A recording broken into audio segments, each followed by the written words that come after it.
পূর্ব বর্ধমান জেলা পুলিশের উদ্যোগে ও মেমারি থানার সহযোগিতায় সেফ ড্রাইভ সেভ লাইফ কর্মসূচি ও বিনামূল্যে চক্ষু পরীক্ষা শিবির।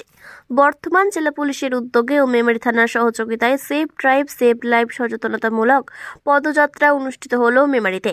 মেমারি থানার ওসি প্রীতম বিশ্বাসের তত্ত্বাবধানে ও এএসআই রানু দাসের নেতৃত্বে এই পদযাত্রা মেমারি থানা থেকে শুরু হয়ে কৃষ্ণবাজার কলেজ মোড় হয়ে চকদিঘি মোড় হয়ে চকদিঘি রোডে অভিযান সংঘ হয়ে থানায় এসে শেষ হয়।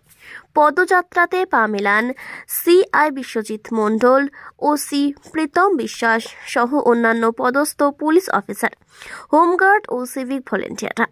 পদযাত্রা চলাকালীন রাস্তার মোড়ে মোড়ে হেলমেটবিহীন বাইক চালকদের একটি করে গোলাপ দেওয়া হয় এবং সচেতন করা হয়। তার সাথে ওসি ও সিআই সাহেব তাদের হেলমেট পরে বাইক চালানোর অনুরোধ করেন। এছাড়াও এদিন বেলায় মেমারি থানার অন্তর্গত পালসিট পুলিশ ফাঁড়িতে পূর্ব বর্ধমান জেলা পুলিশের উদ্যোগে ও মেমারি থানার সহযোগিতায় বিনামূল্যে চক্ষু পরীক্ষা শিবির করা হয়।